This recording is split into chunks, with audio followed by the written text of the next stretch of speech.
സൂര്യചന്ദ്രർ ഒരു വിധത്തിലും വാനം വിടുകയിൽ ഇവൾ ശോഭയറുതിയില്ലാത്തതാം അമ്പയരൂശലേം അമ്പരിൻ കാഴ്ചയിൽ അമ്പരെ വരുന്ന നാടെന്തു മനോഹരം അമ്പയരൂശലേം.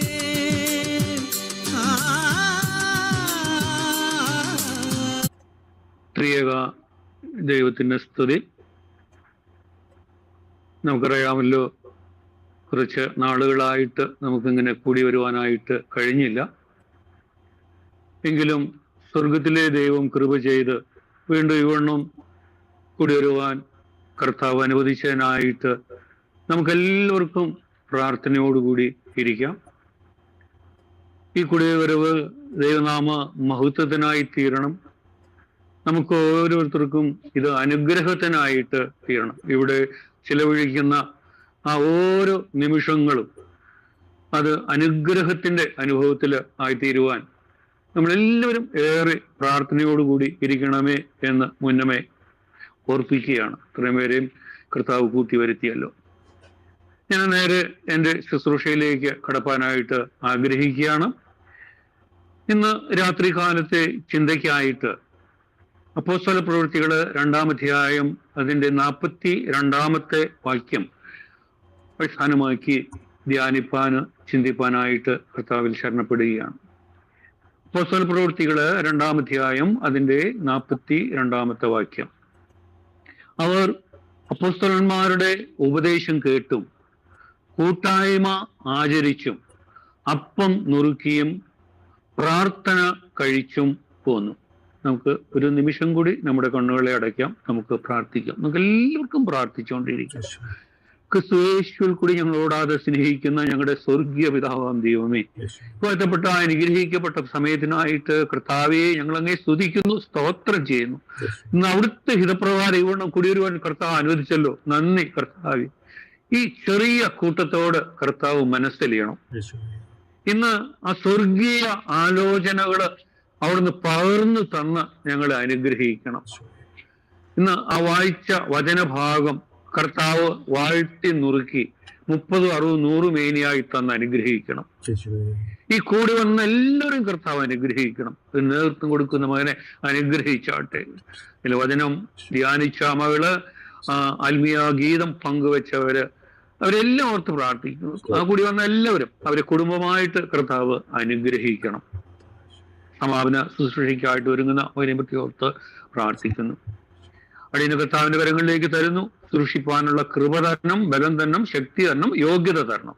സ്വർഗീയ ആലോചനകൾ തുറന്ന് അനുഗ്രഹിക്കണം. നാവിന്റെ തുമ്പിൽ വചനം തരണം. സംസാരിക്കണം വേണം, സംസാരിപ്പാനുള്ള കൃപ തരണം. അവിടുത്തെ ഹിതപ്രകാരമുള്ള ശുശ്രൂഷയായിരിക്കാൻ കരുണയാണ്. കർത്താവിനെ ഉയർത്തുന്ന ശുശ്രൂഷയായിരിക്കാൻ കരുണയാകണം. എളിമയോടെ താഴ്മയോടെ ഇരിക്കുന്നു. അവിടുന്ന് മഹത്വം എടുത്താട്ട്. പ്രാർത്ഥന കേട്ടിരിക്കുക. സ്തോത്രം. നടത്തുന്ന സ്തോത്രം. സ്ഥലം ഞങ്ങൾക്ക് വേണ്ടി ജീവൻ മിശ കർത്താവായ യേശുക്രിസ്തുവിന്റെ നാമത്തിൽ തന്നെ ആമീൻ. ദൈവനാമം മഹത്വപ്പെടട്ടെ. നമുക്ക് വളരെ സുപരിചിതമായിട്ടുള്ള വേദഭാഗങ്ങളിൽ കൂടിയാണ് ഇന്ന് കടന്നു പോകുന്നത്. അപ്പോസ്തല പ്രവൃത്തി 2-ാം അധ്യായത്തിന്റെ 42-ാമത്തെ വാക്യം നമുക്ക് വളരെ സുപരിചിതമായിട്ടുള്ള ഒരു വേദഭാഗമാണ്. അവിടെ എങ്ങനെയാണല്ലോ, അവർ അപ്പോസ്തലന്മാരുടെ ഉപദേശം കേട്ടും കൂട്ടായ്മ ആചരിച്ചും അപ്പം നുറുക്കിയും പ്രാർത്ഥന കഴിച്ചും പോന്നു. 4 കാര്യങ്ങൾ അവിടെ ചെയ്തു വന്നതായിട്ടാണ് അവിടെ പറയുന്നത്. അവർ എന്ന് പറയുന്നത് അതിന്റെ പുറകിലുള്ള അതിലേക്ക് നോക്കുമ്പോൾ നമുക്ക് മനസ്സിലാക്കാനായിട്ട് കഴിയും. പെന്തക്കോസ്തിയിൽ പത്രോസിന്റെ ആദ്യത്തെ പ്രസംഗത്തിൽ മാനസാന്തരത്തിലേക്ക് വന്ന് 3000 പേരും ശിഷ്യന്മാരും ആണ് അവർ എന്ന് പറയുന്നത്.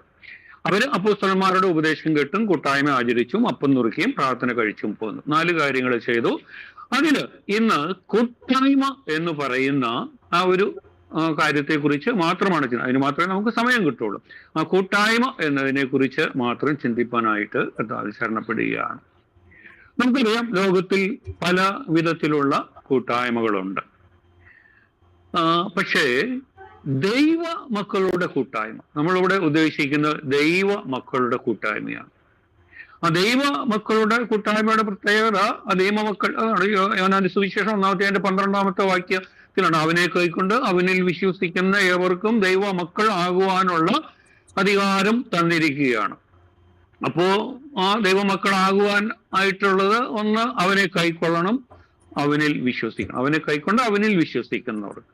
ആ രണ്ട് കാര്യങ്ങളാണ് അതിൻ്റെ അകത്ത് ദൈവമക്കൾ. അതും അല്ല നമ്മൾ അതിലേക്കും കൂടുതൽ ചിന്തിക്കാനാണ്. അപ്പൊ ദൈവമക്കളുടെ കൂട്ടായ്മ, ആരാണ് ദൈവമക്കൾ എന്ന് പെട്ടെന്നൊരു ചിന്ത വരും. അപ്പൊ അതിന്റെ ഒരു സിമ്പിൾ ഡെഫിനേഷൻ അതിന്റെ സുവിശേഷത്തിൽ തന്നിരിക്കുകയാണ്. 1:12 അവനെ കൈക്കൊണ്ട് അവനിൽ വിശ്വസിക്കുന്ന അവർ. ആ കൈക്കൊള്ളുവാനായിട്ട് ഉള്ള ആ ഒരു ആജ്ഞയാണ് അതിലേക്ക് തരുന്നത്. അവനെ കൈക്കൊള്ളണമെങ്കിൽ നമ്മുടെ കയ്യിൽ അതിനു മുമ്പ് ഉണ്ടായിരുന്ന ആ കൈ ഇരിപ്പുകളെ ഒക്കെ ഉപേക്ഷിച്ചിട്ട് വേണം അവനെ സ്വീകരിപ്പാൻ. അങ്ങനെ സ്വീകരിച്ച ദൈവമക്കളായവരുടെ ആ കൂട്ടായ്മ. അപ്പോ ഈ കൂട്ടായ്മയെ കുറിച്ച് ചിന്തിക്കുമ്പോൾ, ഏത് ഒരു വിഷയത്തെ കുറിച്ച് ചിന്തിക്കുമ്പോഴും അടിസ്ഥാനപരമായിട്ട് നമ്മൾ ചോദിക്കുന്ന ഒരു വചനത്തെ, അല്ലെങ്കിൽ ഒരു തിയറിയെ, അല്ലെങ്കിൽ ഒരു നിയമത്തെ, അല്ലെങ്കിൽ ഒരു ഉപദേശത്തെ പഠിക്കുമ്പോൾ അടിസ്ഥാനപരമായിട്ട് 3 കാര്യങ്ങൾ ചോദിച്ചുകൊണ്ടാണ് നമ്മൾ അതിനെ പഠിക്കുന്നത്. 1, കർത്താവ് അത് കൽപ്പിച്ചിട്ടുണ്ടോ? 2, അപ്പോസ്തലന്മാർ അത് ആചരിച്ചിട്ടുണ്ടോ? 3, ലേഖനങ്ങളിൽ അത് പരാമർശിച്ചിട്ടുണ്ടോ? ഈ 3 കാര്യങ്ങള് അത് യോജിച്ച് വരികയാണെങ്കിൽ ആ ഉപദേശം, അല്ലെങ്കിൽ അതിൻ്റെ ആ ആവശ്യം നമ്മൾ ദൈവമക്കൾ എങ്ങനെയായാലും നമ്മുടെ ജീവിതത്തിൽ അത് പ്രമാണിച്ചിരിക്കണം എന്നുള്ളതാണ്. 1, കർത്താവ് കൽപ്പിച്ചിട്ടുണ്ടോ? ദൈവവചനത്തിൽ ആദ്യം മുതൽ അവസാനം വരെ അത് നോക്കുമ്പോൾ നമുക്ക് മനസ്സിലാക്കാനായിട്ട് കഴിയും. വിവിധ ഭാഗങ്ങളിൽ അത് വിവരിച്ചിട്ടുണ്ട്. എല്ലാ ഭാഗങ്ങളിലേക്കൊന്നും പോകാനായിട്ട് സമയമില്ല. എല്ലാം അതിൻ്റെ സംഘവാക്യങ്ങൾ, ഏറ്റവും പ്രധാനപ്പെട്ട വചനങ്ങൾ എടുത്തുകൊണ്ടാണ് ചിന്തിക്കുന്നത്. 1, കൂട്ടായ്മ ദൈവം ആഗ്രഹിക്കുന്നുണ്ടോ?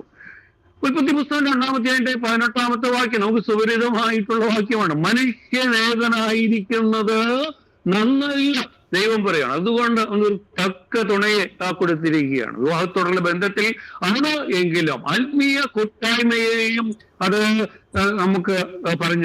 നമ്മളോട് പറയുകയാണ്. കാരണം ദൈവം മനുഷ്യൻ ഒരിക്കലും ഏകനായിട്ടിരിപ്പാൻ അല്ല ദൈവം ആഗ്രഹിക്കും. ഒരു കൂട്ടായ്മ. ആമോസിന്റെ പ്രവാചകന് 3-ാമത്തെ വാക്യത്തിൽ 2 പേർ ഒത്തിട്ടല്ലാതെ നടക്കാനായിട്ട് കഴിയുകയില്ല. വചനത്തിൽ അത് പറയുകയാണ്. വീണ്ടും കൂട്ടായ്മയുടെ പഴയ നിയമത്തിൽ വളരെ മനോഹരമായിട്ടുള്ള ഒരു വേദഭാഗം എന്ന് പറയുന്നത് 133-ാം സങ്കീർത്തനമാണ്. അതിന്റെ 133-ാം സങ്കീർത്തനം നമുക്ക് സുപരിതമാണല്ലോ. 1-ാമത്തെ വാക്യം, ഇതാ സഹോദരന്മാർ ഒത്തൊരുമിച്ച് വസിക്കുന്നത് എത്ര ശുഭവും മനോഹരവുമാകുന്നു. ആ വാക്യം തന്നെ കേൾക്കുമ്പോൾ നമ്മള് ദൈവമക്കൾ അറിയാതെ ഒരു കൂട്ടായ്മയുടെ അനുഭവത്തിലേക്ക് പോകുവാനായിട്ട് നമ്മളെ പ്രേരിപ്പിക്കുകയാണ്. ഇതാ സഹോദരന്മാർ ഒത്തൊരുമിച്ച് വസിക്കുന്നത് എത്ര ശുഭമാണ്, എത്ര മനോഹരമാണ്. 3 വാക്യങ്ങളെ 131-ാം സങ്കീർത്തനത്തിലുള്ളൂ. അല്ല കൂട്ടായ്മയുടെ പ്രത്യേകതകളിലേക്കാണ് തുടർന്ന കാര്യങ്ങളിൽ വിവരിക്കുന്നത്. എങ്ങനെ ആ കൂട്ടായ്മ അതിനെ കാണുന്നത് അതിൽ. പക്ഷെ 3-ാം വാക്യത്തിന്റെ അവസാനത്തില് ഇവിടെ ദൈവമക്കൾക്ക് ഒരു വലിയ ഒരു അനുഗ്രഹം അവിടെ തരുകയാണ്. എന്താണ് അതിന്റെ 3-ാം വാക്യത്തിന്റെ അവസാനം പറയുന്നത്? അവിടെയല്ലോ യഹോവ അനുഗ്രഹവും ശാശ്വതമായുള്ള ജീവനെയും നൽകുന്നത്. നിത്യജീവൻ, അവിടെയാണ് അനുഗ്രഹം പ്രാപിക്കുന്നത്, അവിടെയാണ് നിത്യജീവനെ നൽകുന്നത്. വീണ്ടും മത്തായിയുടെ സുവിശേഷം 18-ാം അധ്യായം അതിന്റെ 19-20 വാക്യങ്ങളിലേക്ക് വരുമ്പോൾ, ഭൂമിയിൽ വെച്ച് നിങ്ങളിൽ 2 പേർ യാചിക്കുന്ന ഏത് കാര്യത്തിലും ഐക്യമത്യപ്പെട്ടാൽ അത് സ്വർഗസ്ഥനായ എന്റെ പിതാവിങ്കൽ നിന്ന് അവർക്ക് ലഭിക്കും. പ്രാർത്ഥനയ്ക്ക് ഉത്തരം ലഭിക്കുന്നതിനോടുള്ള ബന്ധത്തിൽ കൂട്ടായ്മ ബന്ധം അവിടെ കർത്താവ് പറയുകയാണ്. ഭൂമിയിൽ വെച്ച് നിങ്ങളിൽ 2 പേർ യാചിക്കുന്ന ഏത് കാര്യത്തിലും ഐക്യമത്യപ്പെട്ടാൽ, ഒരു കൂട്ടായ്മയുടെ അനുഭവത്തിൽ വന്നാൽ അത് സ്വർഗസ്ഥനായ എന്റെ പിതാവിങ്കിൽ നിന്ന് അവർക്ക് ലഭിക്കുന്നു.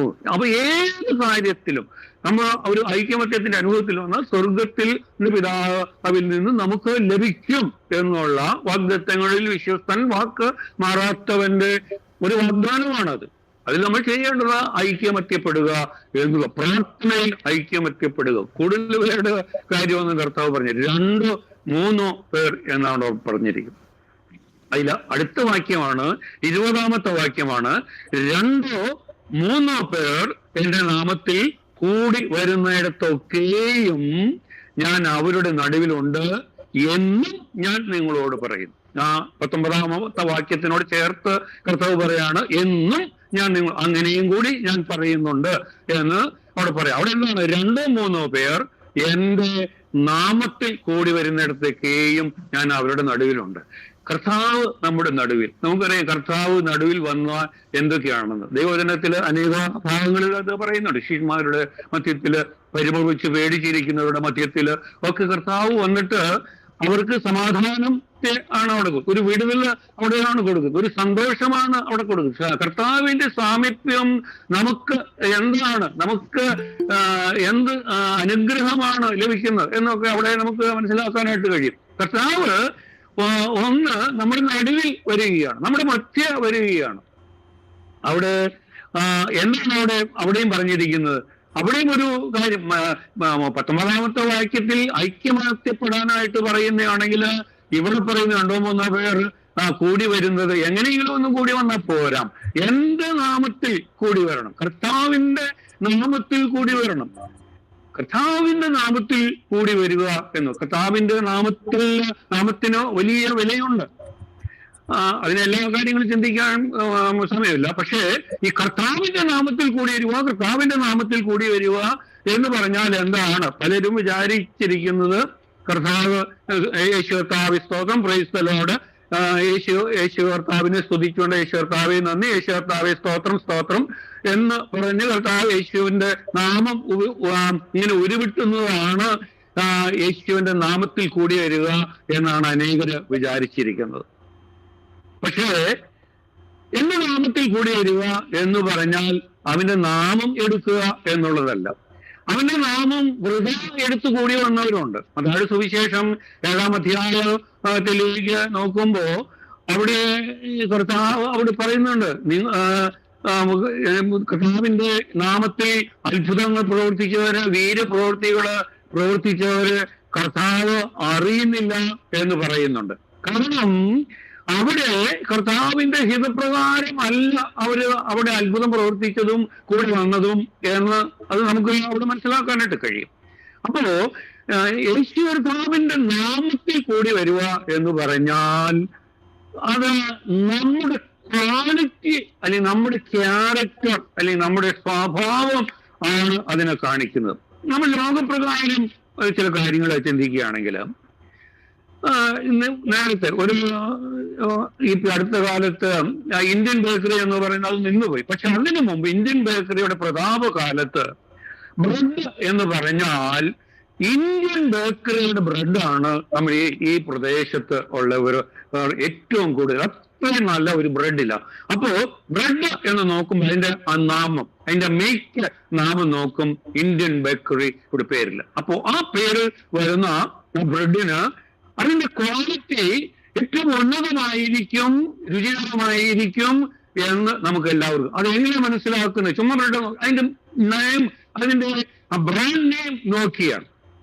അതുപോലെ ഒരു ലോക്ക് മേടിക്കുകയാണെങ്കിൽ അത് ഗോദ്രേജിന്റെ ആണെങ്കിൽ അതിന്റെ ആ നെയിം അത് അനുസരിച്ച് നോക്കുമ്പോൾ അതിന്റെ ക്വാളിറ്റി നമുക്ക് അത് വിശ്വസിക്കുവാനായിട്ട് കഴിയും. അതുപോലെ ഒരു പേനയുടെ കാര്യമാണെങ്കിൽ പാർക്കർ എന്ന് പറയുന്ന അതിന്റെ നെയിം, അതിന് ആ നെയിം ഉണ്ടെങ്കിൽ അതിന്റെ ക്വാളിറ്റി എത്ര ഉന്നതമായിരിക്കും എന്ന് നമുക്ക് മനസ്സിലാക്കുവാനായിട്ട് കഴിയും. അപ്പോ ഏത് പ്രോഡക്റ്റിന്റെയും അതിന്റെ ട്രേഡ് നെയിം നോക്കുമ്പോ അതിന്റെ ക്വാളിറ്റി നമുക്ക് മനസ്സിലാക്കുവാനായിട്ട് കഴിയും. എന്ന് പറഞ്ഞതുപോലെയാണ് യേശുവിന്റെ നാമം എന്ന് പറയുന്ന ആ ട്രേഡ് നെയിമിന്റെ ക്വാളിറ്റി നമുക്ക് ഉണ്ടെങ്കിൽ അതിന്റെ ക്വാളിറ്റി നമുക്ക് മനസ്സിലാക്കാനായിട്ട് കഴിയും. അപ്പൊ അതാണ് എന്റെ നാമത്തിൽ കൂടി വരുന്നു എങ്കിൽ യേശു ക്രിസ്തുവിന്റെ ക്വാളിറ്റി ട്രേഡ് നമുക്ക് ഉണ്ടാക്കാനാണ്. അല്ലെങ്കിൽ അതിൽ വലിയ അത്ഭുതങ്ങൾ ആ യേശുവിന്റെ നാമത്തിൽ നടക്കുന്നതായിട്ട് നമുക്ക് കാണുവാനായിട്ട് കഴിയും. ദൈവത്തിൽ അനേക ഭാഗങ്ങളിൽ യേശുവിന്റെ നാമത്തിൽ അത്ഭുതങ്ങൾ അടയാളങ്ങൾ നടന്നായിട്ട് നമുക്ക് കാണാനായിട്ട് കഴിയും. ദാവീദിന്റെ രാമനോടുള്ള ബന്ധത്തിൽ ഗോലിയാത്തിനെ നേരിടുവാനായിട്ട് ദാവീദ് പോകുമ്പോ അവിടെ ദാവീദ് ഗോലിയാത്തിനോട് പറയുന്നുണ്ട്, നീ നിന്റെ ദൈവങ്ങളെ ആശ്രയിച്ചുകൊണ്ട് വരുന്നുവെങ്കിൽ ഞാൻ ഇസ്രായേലിനെ സൈന്യങ്ങളുടെ ദൈവമായ യഹോവയുടെ നാമത്തിൽ വരുന്നു എന്ന് ആണ് അവിടെ പറയുന്നത്. ആ സൈന്യങ്ങളുടെ ദൈവമായ യഹോവയുടെ നാമത്തിൽ ദാവീദ് ഗോലിയാത്തിനെ നേരിട്ടപ്പോൾ ആ ഗോലിയാത്തിന്റെ മേൽ ജയം പ്രാപിപ്പാനായിട്ട് കഴിയും. അതിന്റെ അടിസ്ഥാന ഗോലിയാത്തിന്റെ മേൽ ദാവീദിന് ജയം പ്രാപിപ്പാനുള്ള അതിന്റെ വിജയ രഹസ്യം എന്ന് പറയുന്നത് ദാവീദ് സൈന്യങ്ങളുടെ ദൈവമായ യഹോവയെ ആശ്രയിച്ചു. ആ സൈന്യങ്ങളുടെ ദൈവമായ യഹോവയുടെ നാമം എടുത്ത് ഉപയോഗിച്ചു എന്നുള്ളതാണ്. വീണ്ടും അപ്പോസ്തല പ്രവൃത്തിയുടെ 3-ാം അധ്യായത്തിലേക്ക് വരുമ്പോ അവിടെ അമ്മയുടെ ഉദരത്തില് ഗർഭത്തിൽ മാസത്തിൽ മുതലേ മുടന്തനായ ഒരുത്തന് അവിടെ ഭിക്ഷയ്ക്ക് ഇരുത്തുന്ന ദൈവാലയത്തിന്റെ വാതിൽക്കൽ ഭിക്ഷയിൽ ഇരുത്തുന്ന ഒരു മുടന്തനെ കുറിച്ച് അവിടെ പറയുന്നുണ്ട്. പത്രോസും യോഹന്നാനും അവിടെ ദൈവാലയത്തിൽ വരുമ്പോൾ അവരിലേക്ക് പോകുമ്പോ ഇവരെ സൂക്ഷിച്ചു നോക്കി എന്തെങ്കിലുമൊക്കെ കിട്ടും എന്ന് വിചാരിച്ചു. ഈ പത്രോസും യോഹന്നാനും അവനെ നോക്കിയിട്ട് പറഞ്ഞു, പൊന്നും വെള്ളിയൊന്നും ഞങ്ങൾക്കില്ല, ഞങ്ങൾക്കുള്ളത് നിനക്ക് തരുന്നു. എന്നിട്ട് പറയും ഞങ്ങൾക്കുള്ളത് തരുന്നു എന്ന് പറഞ്ഞിട്ട് എന്താണ്? യേശുവിന്റെ നാമത്തിൽ എഴുന്നേറ്റ് നടക്കാം എന്നുള്ളതാണ്.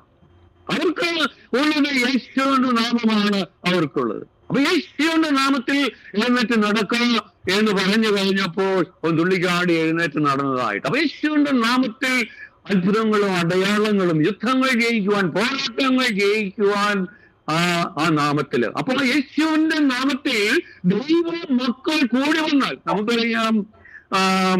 പത്രോസ് തടവറയിൽ ആയപ്പോൾ ആ സഭ ഒരുമപ്പെട്ട് യേശു നാമത്തിൽ അവിടെ പ്രാർത്ഥിച്ചപ്പോൾ ആ തടവറ തുറന്നതായിട്ട് നമുക്ക് മനസ്സിലാക്കാനായിട്ട്. അപ്പോ ദൈവ മക്കൾ കൂടി വരുമ്പോൾ, യേശുവിന്റെ നാമത്തിൽ കൂടി വരുമ്പോൾ ആ കൂട്ടായ്മയിൽ അത്ഭുതങ്ങൾ നടക്കും എന്നുള്ളത് ഉറപ്പാണ്. അപ്പൊ യേശുവിന്റെ നാമത്തിൽ അവിടെ കൂടി വരുവാനായിട്ട് അപ്പൊ കർത്താവ് കൽപ്പിച്ചിട്ടുണ്ടോ എന്ന് നോക്കുമ്പോൾ ദൈവവചനത്തില് ഇങ്ങനെ അനേക ഭാഗങ്ങൾ നമുക്ക് കാണുവാനായിട്ട് കഴിയും.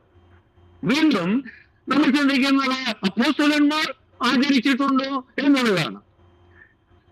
അതിന് നോക്കണമെങ്കിൽ അപ്പോസ്തല പ്രവൃത്തികളിലേക്ക് നോക്കണം. അപ്പോസ്തല പ്രവൃത്തികൾ 1-ാം അധ്യായം 6-ാമത്തെ വാക്യത്തിൽ അവിടെ പറയുന്നുണ്ട്, അവര് ഒരുമിച്ച് കൂടി ഇരുന്നപ്പോൾ എന്ന്. അവിടെ എന്തൊക്കെ സംഭവിച്ചു എന്നുള്ളത് നമുക്ക് ആ വേദഭാഗത്തിൽ നമുക്ക് മനസ്സിലാക്കാം. നമ്മളോട് വന്ന് അവർ കൂട്ടായ്മ ആചരിച്ചോ എന്നുള്ളതാണ് നമ്മൾ ചിന്തിക്കുന്നത്. 1-ാം അധ്യായത്തിന്റെ 6-ാമത്തെ വാക്യത്തിൽ ഒരുമിച്ച് കൂടിയിരുന്നപ്പോൾ. വീണ്ടും 1-ാം അധ്യായത്തിന്റെ തന്നെ 11-ാമത്തെ വാക്യത്തിലേക്ക് വരുമ്പോൾ ഒരുമനപ്പെട്ട് പ്രാർത്ഥന കഴിച്ചു പോന്നു എന്നുള്ളതാണ്. അപ്പൊ അവിടെ കൂട്ടായ്മയുടെ അവിടെ ആ പ്രത്യേകമുള്ളത് അവിടെ പറയുന്ന ഒരുമനപ്പെട്ട് എന്നുള്ളതാണ്. ആ കൂടിവരവിന്റെ ഒരു പ്രത്യേകതയാണ് ആ ഒരുമനപ്പെട്ട് അവിടെ കൂടി വന്നു. 2-ാം അധ്യായം അതിന്റെ 42-ാമത്തെ വാക്യം നമ്മുടെ ചിന്താഭാഗമായിരിക്കണം. അവർ അപ്പോസ്തലന്മാരുടെ ഉപദേശം കേട്ടും കൂട്ടായ്മ ആചരിച്ചും അപ്പം നുറുക്കിയും പ്രാർത്ഥന കഴിച്ചും പോന്നു എന്ന് പറയുന്ന നമ്മുടെ ചിന്താവാക്യം 2-ാം അധ്യായം അതിന്റെ 42-ാമത്തെ വാക്യത്തിൽ അങ്ങനെയാണത്. വീണ്ടും ആ 2-ാം അധ്യായത്തിന്റെ 46-ാമത്തെ വാക്യത്തില് ഒരുമനപ്പെട്ട് ദിനംപ്രതി ദേവാലയത്തിൽ കൂടി വരികയും. അപ്പൊ അപ്പോസ്തലന്മാർ അത് ആചരിച്ചു വന്നതായിട്ട് അവിടെ എല്ലാം എന്താണ്? ഒരുമനപ്പെട്ട് ആ കൂട്ടായ്മയുടെ ആ ഒരു പ്രത്യേകതയാണ് ഒരുമനപ്പെട്ട് കൂടി വന്നു എന്നുള്ളതാണ്.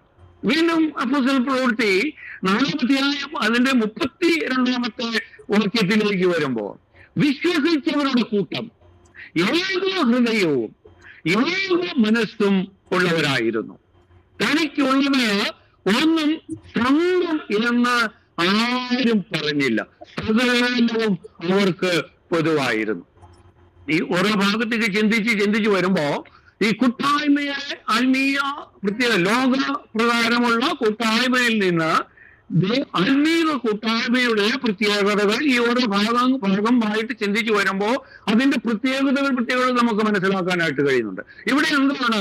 വിശ്വസിച്ചവരുടെ കൂട്ടം. ഞാൻ ആദ്യമേ പറഞ്ഞല്ലോ, ലോകപ്രകാരമുള്ളവരുടെ കൂട്ടമല്ല, അവനെ കൈക്കൊണ്ട് അവനിൽ വിശ്വസിക്കുന്നവരുടെ ആ കൂട്ടം. ആ വിശ്വസിച്ചവരുടെ കൂട്ടം ഏക ഹൃദയം ഉള്ളവരായിരുന്നു, ഏക മനസ്സ് ഉള്ളവരായിരുന്നു. അവിടെ തനിക്കുള്ളത് ഒന്നും സ്വന്തം എന്ന് ആരും പറഞ്ഞില്ല. ഒരു സെൽഫിഷ് ചിന്താഗതി അവരിൽ ആർക്കും ഉണ്ടായിരുന്നില്ല. സകലവും അവർക്ക് പൊതുവായിരുന്നു. ഈ കൂട്ടായ്മ അല്ലെങ്കിൽ ഫെലോഷിപ്പ് എന്ന് പറയുന്ന ഈ വാക്കിന്റെ ഗ്രീക്കിലെ മൂല വാക്ക് എന്ന് പറയുന്നത് കൊയിനോണിയ എന്നാണ്. ഈ കൊയിനോണിയ എന്ന ആ വാക്കിനാണ് ഈ കൂട്ടായ്മ, ഈ ആത്മീയ കൂട്ടായ്മ എന്ന് നമുക്ക് മനസ്സിലാക്കാൻ. പുതിയ നിയമത്തില് 60 ചില്ലാനം ഭാഗങ്ങളിൽ ഈ കൊയിനോണിയ എന്ന ഗ്രീക്ക് മൂല വാക്ക് ഈ കൂട്ടായ്മയോടുള്ള ബന്ധത്തിൽ ഉപയോഗിച്ചിട്ടുണ്ട്. കൊയിനോണിയുടെ അർത്ഥം അതിൻ്റെ അകത്ത് ഫെലോഷിപ്പ്, കൂട്ടായ്മ ആചരിക്കുക, ഷെയറിംഗ് പങ്കുവയ്ക്കുക, പാർട്ടിസിപ്പേഷൻ പങ്കെടുക്കുക എന്നതിനേക്കാൾ കൂടുതൽ അതിന്റെ അടുത്താണ് ഡീപ് ഇന്റിമേറ്റ് കണക്ഷൻ, ആഴത്തിലുള്ള ഏറ്റവും അടുത്ത ബന്ധം എന്നാണ് കൊയിനോണിയ എന്ന് പറയുന്ന ആ വാക്കിന്റെ അർത്ഥം. പല അർത്ഥങ്ങളിലേക്ക് വരുമ്പോൾ ഒന്ന് കൂട്ടായ്മ എന്ന് വെറും ഒരു ഇതിൽ പറയുന്നുണ്ട് എങ്കിലും അതിന് പിന്നെ അതിന്റെ ആ അർത്ഥത്തിലേക്ക് വരുമ്പോൾ ഷെയറിംഗ് എന്ന് പറയുന്നുണ്ട്. പങ്കുവയ്ക്കാത്ത ഒരു കൂട്ടായ്മ അത് ആത്മീയ കൂട്ടായ്മയാവുകയില്ല. അതിൻ്റെ അകത്ത് ആ ഒരുമനപ്പെട്ടുള്ള ആ പങ്കെടുപ്പ് എന്നുള്ള, പിന്നെ ഡീപ്പ് ഇന്റിമേറ്റ് കണക്ഷൻ. ആ ഇന്റിമേറ്റ് അത് സ്നേഹമുണ്ടാകണം, പരസ്പര ആശ്രയം ഉണ്ടാകണം. അങ്ങനെ അനേക ക്വാളിറ്റികളിലേക്ക് വരുമ്പോഴാണ് ആ കൂട്ടായ്മ അവിടെ. അത് ഈ 4:32 നമുക്ക് വിശ്വസിച്ചവരുടെ കൂട്ടം ഏക ഹൃദയവും ഏക മനസ്സും ഉള്ളവരായിരുന്നു, എനിക്കുള്ളതൊന്നും സ്വന്തം എന്ന് ആരും പറഞ്ഞില്ല, സകലം അവർക്ക് പൊതുവായിരുന്നു. അപ്പോസ്തലപ്രവൃത്തി 5-ാം അധ്യായം 12-ാമത്തെ വാക്യത്തിലും അങ്ങനെ തുടർന്ന് പല ഭാഗങ്ങളിലും അത് പറയുന്നുണ്ട്. അവിടെ പത്രോസിന് വേണ്ടി സഭ ഒരുമനപ്പെട്ട് പ്രാർത്ഥിച്ച കാര്യങ്ങൾ പറയുന്നുണ്ട്. അപ്പൊ ഇവിടെ എല്ലാം അപ്പോസ്തലന്മാർ അത് ആചരിച്ചിട്ടുണ്ടോ? ഒന്ന് കർത്താവ് ഏൽപ്പിച്ചിട്ടുണ്ടോ, രണ്ട് അപ്പോസ്തലന്മാർ ആചരിച്ചിട്ടുണ്ടോ? അപ്പോസ്തലപ്രവൃത്തി മുഴുവൻ നോക്കുമ്പോൾ അത് നമുക്ക് അത് മനസ്സിലാക്കാനായിട്ട് കഴിയും. വീണ്ടും ഇനി ചിന്തിക്കുന്നതാണ് ലേഖനങ്ങളിൽ അത് പരാമർശിച്ചിട്ടുണ്ടോ എന്നുള്ളതാണ്. വരുന്ന 1-ാം അധ്യായം അതിന്റെ 9-ാമത്തെ വാക്യത്തിലേക്ക് വരുമ്പോ അവിടെ ഇങ്ങനെയാണ് പൗലോസ് അപ്പോസ്തലൻ പറയുന്നത്, തന്റെ പുത്രനും നമ്മുടെ കർത്താവായ യേശുക്രിസ്തുവിന്റെ കൂട്ടായ്മയിലേക്ക് നിങ്ങൾ വിളിച്ചിരിക്കുന്ന ദൈവം വിശ്വസ്തൻ. വാഗ്ദത്തങ്ങളിൽ വിശ്വസ്തൻ, വാക്കുമാറാത്തവനായിട്ടുള്ള ഒരു ദൈവത്തെ കുറിച്ചാണ് നമ്മൾ ചിന്തിച്ചു വരുന്നത്. അപ്പൊ ഈ കൂട്ടായ്മയിലേക്ക് നമ്മൾ അവിടെ വിളിച്ചിരുന്നു. 1-1:9 ആ കൂട്ടായ്മകളുടെ ബന്ധത്തിൽ അനേക ഭാഗങ്ങളും മറ്റു പല ഭാഗങ്ങളും അവിടെ പറയുന്നുണ്ട്. ഞാൻ അതിൽ ഒരു ഭാഗം മാത്രം ലേഖനങ്ങളിൽ പരാമർശിച്ചിട്ടുണ്ടോ എന്നുള്ള ഭാഗം ചിന്തിക്കുവാനുണ്ട്. അപ്പൊ ഇവിടെയാണ് തന്റെ പുത്രനും നമ്മുടെ കർത്താവായ യേശുക്രിസ്തുവിന്റെ ആ കൂട്ടായ്മയിലേക്ക്, ആത്മീയ കൂട്ടായ്മയിലേക്ക്, കർത്താവിന്റെ കൂട്ടായ്മയിലേക്ക് നമ്മൾ കർത്താവാണ് വിളിച്ചിരിക്കുന്നത്. നമുക്കറിയാം അപ്പോസ്തലപ്രവൃത്തിയിൽ വയ്ക്കുമ്പോൾ രക്ഷിക്കപ്പെട്ടവരെ ആത്മാവ് സഭയോട് കൂട്ടി ചേർത്തതായിട്ട്. ഇവിടെ കർത്താവ് ആണ് നമ്മെ ആ കൂട്ടായ്മയിലേക്ക് വിളിക്കുന്നത്. കാരണം കർത്താവ് പറഞ്ഞു, നിങ്ങൾ തെരഞ്ഞെടുത്തതല്ല, ഞാൻ തെരഞ്ഞെടുത്തത്. ആ തെരഞ്ഞെടുപ്പിന് ആ വിഷയത്തിലേക്ക് പോകാനായിട്ട് സമയമില്ല. അപ്പോ ഈ കൂട്ടായ്മയിലേക്ക് നമ്മൾ വിളിച്ചിരിക്കും. നമുക്കറിയാം, ഒരു സദ്യയിലേക്ക്, ഒരു ഫംഗ്ഷനിലേക്ക് നമ്മൾ ആര് ക്ഷണിച്ചിരിക്കുന്നു എന്ന അതനുസരിച്ച് നമുക്കൊരു വലിയ നമുക്കതിന്റെ പ്രൗഢി നമുക്കുണ്ട്. നമ്മൾ ആരാണ് അതിൻ്റെ അകത്തേക്ക് ക്ഷണിച്ചിരിക്കുന്നത്? ഏറ്റവും ഉന്നതനായ ആ വ്യക്തിയാണ് നമ്മെ ക്ഷണിച്ചിരിക്കുന്നതെങ്കിൽ അതിൻ്റെതായ ഒരു അഹങ്കാരം നമുക്ക്, അല്ലെങ്കിൽ അതിന്റെ ഒരു പ്രൗഢി നമുക്കുണ്ട് എന്ന് പറയുന്നത് പോലെ ഈ കൂട്ടായ്മയിലേക്ക് വേറെ ആരുമൊന്നുമല്ല ക്ഷണിച്ചിരിക്കുന്നത്. കർത്താവായ യേശുക്രിസ്തു ആണ് നമ്മെ ക്ഷണിച്ചിരിക്കുന്നത്. അപ്പോൾ ആ പുത്രൻ നമ്മുടെ കർത്താവായ യേശുക്രിസ്തുവിന്റെ കൂട്ടം. അപ്പം എല്ലാ ദിനങ്ങളിൽ പരാമർശിച്ചിട്ടുണ്ട്. വീണ്ടും കുറച്ചും കൂടി വിശദമായിട്ട് രേഖപ്പെടുത്തിയിരിക്കുന്ന ഫിലിപ്പിയ ലേഖനം 2-ാം അധ്യായം അതിന്റെ 1 മുതലുള്ള വാക്യങ്ങളിലേക്കാണ്. അവിടെ എങ്ങനെയാണ്? ക്രിസ്തുവിൽ വല്ല പ്രബോധനവും ഉണ്ടെങ്കിൽ, സ്നേഹത്തിന്റെ വല്ല ആശ്വാസവും ഉണ്ടെങ്കിൽ, ആത്മാവിന്റെ വല്ല കൂട്ടായ്മയും ഉണ്ടെങ്കിൽ, വല്ല ആർദ്രതയും മനസ്സലിവും ഉണ്ടെങ്കിൽ, നിങ്ങൾ ഏക മനസ്സുള്ളവരായി ഏക സ്നേഹം പൂണ്ട് ഐക്യമത്യപ്പെട്ട് ഏകഭാവമുള്ളവരായി ഇങ്ങനെ എന്റെ സന്തോഷം പൂർണ്ണമാക്കുകയും. എത്ര മനോഹരമായ ഒരു വാക്യം! കൂടി വരുന്ന കൂട്ടായ്മയോടുള്ള ബന്ധത്തിൽ അവിടെ എല്ലാം എടുത്ത് ഒന്ന് ക്രിസ്തുവിന്റെ വല്ല പ്രബോധനവും. നമ്മൾ ആദ്യം പറഞ്ഞുവല്ലോ, അവിടെ കൂടി വരുമ്പോൾ അപ്പോസ്തലന്മാരുടെ ഉപദേശം കേട്ടും ഈ ദൈവ മക്കളുടെ കൂട്ടായ്മയിൽ ഈ ലോകത്തിന്റെ കാര്യങ്ങളല്ല ചിന്തിക്കുന്നത്. പല ദൂഷണങ്ങളും മറ്റുള്ളവരുടെ കുറ്റങ്ങളും കുറവുകളും അല്ല അവിടെ സംസാരിക്കുന്നത്. അല്ലെങ്കിൽ ചിലർ ഒരു ഫംഗ്ഷനിലേക്ക് വന്നു കഴിഞ്ഞാൽ അവരെ തന്നെ പുകഴ്ത്തുന്ന കാര്യങ്ങൾ, അവരുടെ വസ്ത്ര രീതികള്, അവരുടെ ആഡംബര കാറുകളെ കുറിച്ച്, വീടിനെ കുറിച്ച് ഒക്കെ ആണ് ചില കൂടിയവരുകളിൽ വരുമ്പോൾ പലരും സംസാരിക്കുന്നത് നമുക്ക് കാണുവാനായിട്ട് കഴിയുന്നത്. പക്ഷെ ഇവിടെ എന്താണ് ക്രിസ്തുവിൽ വല്ല പ്രബോധനം? അവിടെ പ്രബോധനമാണ്. സങ്കീർത്തനങ്ങളാലും ആത്മീയ ഗീതങ്ങളാലും പരസ്പരം ഉള്ള ഇവിടെ ലേഖനങ്ങളിൽ പരാമർശിക്കുകയാണ്. ഒരു കൂട്ടായ്മയിൽ ആത്മീയ ഗീതമുണ്ടാകും, ദൈവവചനമുണ്ടാകും, അവിടെ പ്രബോധനമുണ്ടാകും. അപ്പൊ പ്രബോധനമുണ്ടെങ്കിൽ സ്നേഹത്തിന്റെ വല്ല വിശ്വാസവും ഉണ്ടെങ്കിൽ ഒരു ബുദ്ധിമുട്ടുള്ള നിരാശയിലായിരിക്കുന്ന ഒരു വ്യക്തിയുമാണ്, അവന്റെ പ്രശ്നം വളരെ ഗൗരവമേറിയതായിരിക്കും. അപ്പൊ അവിടെ സ്നേഹത്തോടുകൂടി ഒരു വാക്ക് നമുക്ക് പറയുവാനായിട്ട് നമുക്ക് കഴിയുകയാണെങ്കിൽ ലഭിക്കുന്ന വിടുതൽ നമ്മൾക്ക് അത് അനുഭവിച്ച് നമുക്ക് ആ അനുഭവത്തിൽ ആയിരിക്കുന്നവർക്ക് അത് മനസ്സിലാക്കാനായിട്ട് കഴിയും. അപ്പൊ സ്നേഹത്തിന്റെ വലിയ ആശ്വാസം ഉണ്ടെങ്കിൽ ഇനി വീണ്ടും ആത്മാവിന്റെ എല്ലാ കൂട്ടായ്മ, പരിശുദ്ധാത്മാവിൻ. ഇവിടെ ആമുഖത്തില് റജി പറഞ്ഞതുപോലെ ആ ഫലം കായ്ക്കുന്ന അനുഭവം, ഗലാത്യയില് ആ സ്നേഹ ആത്മാവിന്റെ ഫല അത് കൂട്ടായ്മയുടെ അനുഭവത്തിൽ അത് വരുന്നത്. കാരണം മുന്തിരിവള്ളിയും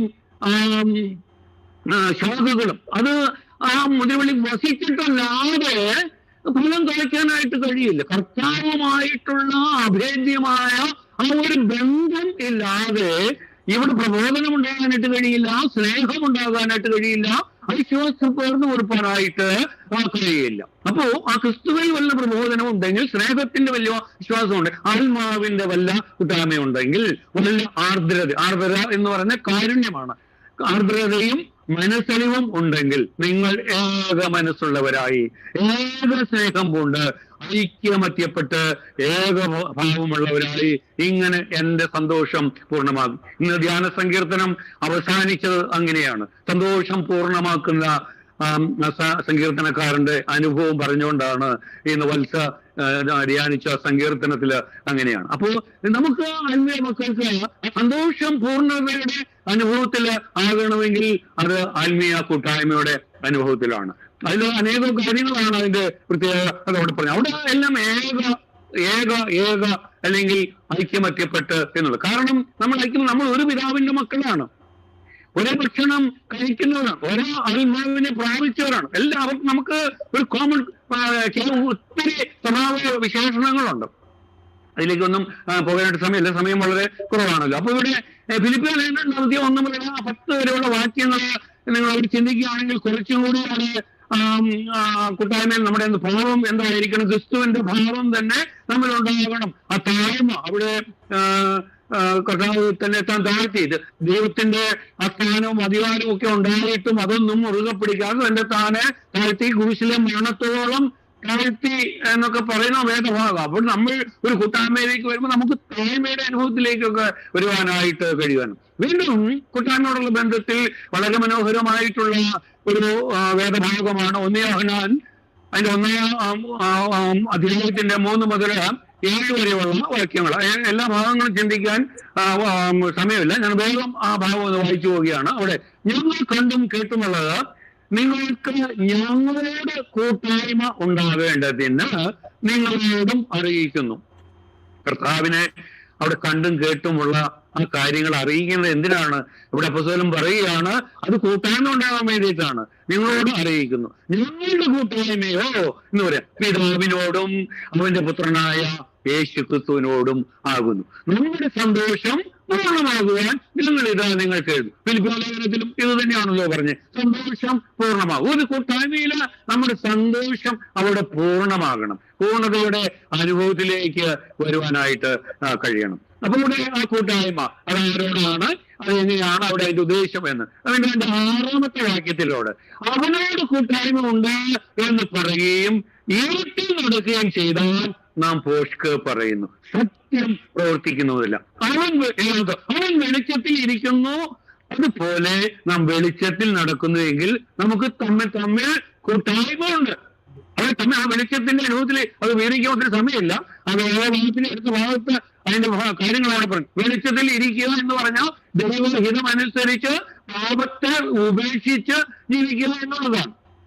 അതിന്റെ ആറാമത്തെ വാക്യം, യേശുവിന്റെ രക്തം നമ്മൾ പാപങ്ങളെ ഏറ്റു പറയുന്നെങ്കിൽ യേശുവിന്റെ രക്തം നമ്മുടെ പാപങ്ങളെ പൊക്കി നമ്മൾ ശുദ്ധീകരിക്കുന്നു എന്നാണ് പറയുന്നു. അവിടെ എന്റെ അടുത്ത് വന്ന് നിങ്ങൾ പാപമില്ല എന്ന് പറയുന്നുവെങ്കിൽ ദൈവത്തെ അസത്യവാദി ആക്കുകയാണ്. ഒന്ന് ഒരു കൂട്ടായ്മയിലേക്ക് വരുമ്പോൾ നമ്മൾ മറ്റുള്ളവരെ വിധിക്കുവാനല്ല വേണം, മറ്റുള്ളവരെ വിധിക്കുവാൻ നമുക്ക് യാതൊരു അവകാശമില്ല. നമ്മൾ നമ്മുടെ പാപങ്ങളെ ഏറ്റുപറഞ്ഞ് ഒരു വെളിച്ചത്തിന്റെ അനുഭവത്തിലേക്ക് വരുവാൻ നമുക്ക് എപ്പോഴും ഒരു കൂട്ടായ്മയിലേക്ക് വരുമ്പോൾ ആദ്യം സംഭവിക്കേണ്ടത് അതാണ്. നമ്മൾ കുറവുകളുണ്ട്, നമ്മൾ പാപങ്ങളുണ്ട്. ആ പാപം ദൈവസന്നിധിയിൽ ഏറ്റവും അറിഞ്ഞു ഉപേക്ഷിച്ച് വന്ന് ഒരു കൂട്ടായ്മയിലേക്ക് ആകുവാനായിട്ട്. അത് നിങ്ങൾ 1:3 മുതൽ 10 വരെയുള്ള വാക്യങ്ങളിലേക്ക് വായിക്കുമ്പോൾ അത് നമുക്ക് കുറച്ചും കൂടി മനസ്സിലാക്കാനായിട്ട് കഴിയും. വീണ്ടും റോമലേഖനം 12-ാം അധ്യായം അതിന്റെ 15-ാമത്തെ വാക്യത്തിലേക്ക് വരുമ്പോ സന്തോഷിക്കുന്നവരോടുകൂടെ സന്തോഷിക്കുകയും കരയുന്നവരോടുകൂടെ കരയുകയും ചെയ്യുവിൻ. അത് ദൈവമക്കൾക്ക് മാത്രമേ അത് കഴിയുള്ളൂ. സന്തോഷിക്കുന്നവരോടുകൂടെ സന്തോഷിക്കുക. ദൈവമക്കൾ ഇല്ലാത്തവർക്ക് നമ്മുടെ കുടുംബത്തിൽ സന്തോഷ സമാധാന അനുഭവത്തിലാണെങ്കിൽ അവരുടെ ആ സന്തോഷത്തിൽ അസൂയ ഇരിക്കുന്നവരാ. ശിംശോന്റെയും ദനിയേലോടുള്ള ബന്ധത്തിൽ നമുക്ക് മനസ്സിലാക്കാനായിട്ട് കഴിയും. ഇവിടെ ദനിയേലിനെ ഫെലിസ്ത്യരെ വശീകരിക്കുന്നുണ്ട്. അവന്റെ ആ സന്തോഷത്തിന്റെ രഹസ്യം എന്തെന്ന് മനസ്സിലാക്കി അവനെ ഒതുക്കുവാനായിട്ട്, ആ രഹസ്യം മനസ്സിലാക്കി അവനെ ഒതുക്കുവാനായിട്ട് ശ്രമിക്കുന്നു. ആ സന്തോഷം കൊണ്ട് ആനന്ദിക്കുന്നവരുടെ അതിന്റെ രഹസ്യം എന്തെന്ന് മനസ്സിലാക്കി അവരെ ഒതുക്കാൻ ശ്രമിക്കുന്നവരാ.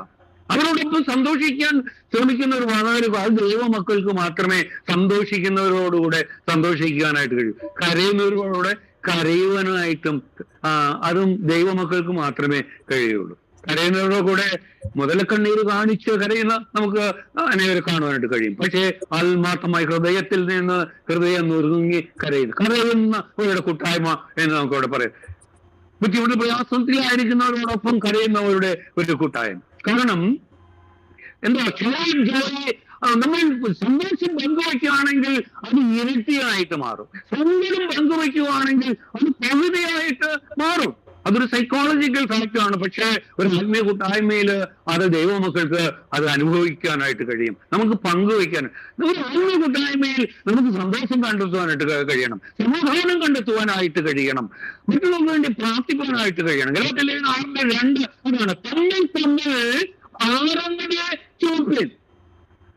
തമ്മിൽ ഒരു കൂട്ടായ്മയിൽ അതാണ് തമ്മിൽ ആരങ്ങൾ. എന്താണ് തമ്മിൽ പലിച്ച് ദുഷിക്കുവാനും മറ്റുള്ളവർ ചെളിവാരി എറിയുന്ന ആ അനുഭവത്തിലേക്ക് വരുന്ന കൂട്ടായ്മ അംഗങ്ങളിൽ അതുപോലെയുള്ള അനുഭവങ്ങളാണ് നമുക്ക് കാണുന്നത്. പക്ഷെ യഥാർത്ഥമായ ആത്മീയ കൂട്ടായ്മ എന്ന് പറഞ്ഞാൽ തമ്മിൽ പാഠങ്ങളെ ചുമപ്പാനും ഇങ്ങനെ ക്രിസ്തുവിന്റെ ന്യായപ്രമാണം നിവർത്തിപ്പാനായിട്ട്. ദൈവവചനം നമ്മിലും നിവൃത്തിയാകണമെങ്കിൽ ദൈവം നമ്മെ കുറിച്ചുള്ള നമ്മുടെ പദ്ധതി നിവൃത്തിയാകും. ദൈവത്തിന്റെ ഹിതം അവന്റെ ഹിതം അനുസരിച്ച് ജീവിക്കുക എന്നുള്ളതാണ്. അപ്പൊ തമ്മിൽ ഭാരങ്ങളെ സമയം പോലെ ഞാൻ എന്റെ വാക്കുകളെ ചുരുക്കുക. വീണ്ടും 1 തെസ്സലോനിക്കർ 18-ാമത്തെ വാക്യത്തിലേക്ക് വരുമ്പോ ഇങ്ങനെയാണ്, ഈ വചനങ്ങളെ കൊണ്ട് അന്യോന്യം ആശ്വസിപ്പിച്ചു പോകേ. വേർപാടിനോടുള്ള ബന്ധത്തിലാണ്. നമ്മുടെ പ്രിയപ്പെട്ടവര് ഈ ലോകത്ത് നിന്ന് മാറ്റപ്പെടുമ്പോ നമുക്ക് സ്വാഭാവികമായിട്ടും സങ്കടമുണ്ടാകും.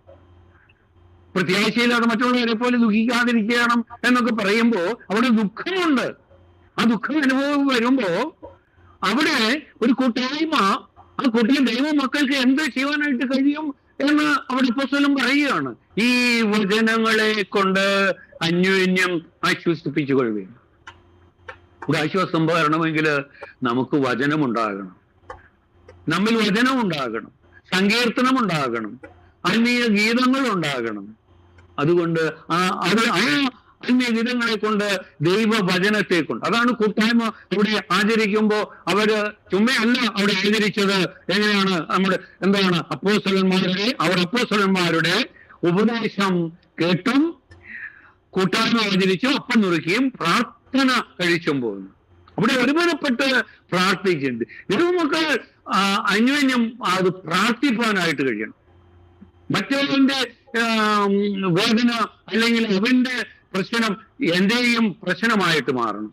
കാരണം ദൈവ മക്കളുടെ പ്രശ്നം അത് ദൈവത്തിന്റെ, കർത്താവിന്റെയാണ്. നമുക്ക് ദൈവജനത്തിൽ അത് മനസ്സിലാക്കാനായിട്ട് ശൗലിനോടുള്ള ബന്ധത്തില് കർത്താവ് ശൗലിനെ, പൗലോസിനെ വിളിക്കുമ്പോ ശൗലെ ശൗലെ എന്ന് വിളിക്കുമ്പോ ശൗല ചോദിക്കും, നീ ആരാണ് കർത്താവ്? അപ്പൊ പറയാ, നീ ഉപദ്രവിക്കുന്ന ക്രിസ്തു ആകുന്നു. പൗലോസ് ക്രിസ്തുവിനെ നേരെ ഒന്നും ഉപദ്രവിച്ചിട്ടില്ല. പക്ഷെ പൗലോസ് ദൈവമക്കളെ ഉപദ്രവിച്ചിട്ടുണ്ട്. ദൈവമക്കളെ ഉപദ്രവിക്കുക എന്ന് പറഞ്ഞാൽ അതായത് കർത്താവിനെ ഉപദ്രവിക്കുന്നതിന് തുല്യം. അതാണ് കർത്താവ് പറഞ്ഞ്, നീ ഉപദ്രവിക്കുന്ന ക്രിസ്തു.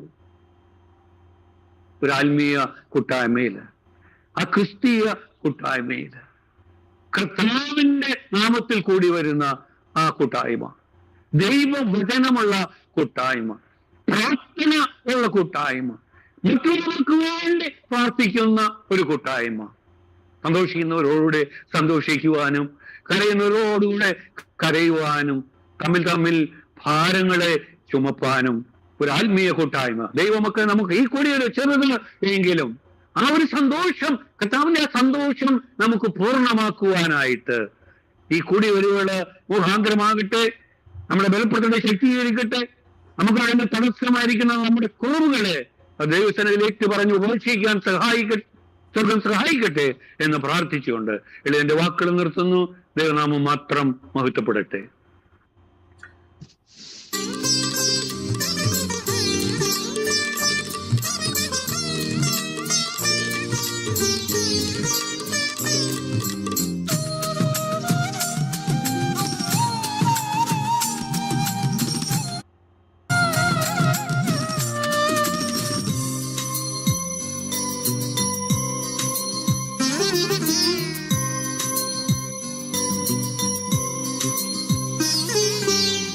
രസമെഴും സംഗീതങ്ങൾ ഇവളുടെ കാതുകളിൽ, സുഖമരുളിടും ഗീതം സ്വയം ഇവൾ പാടിടും.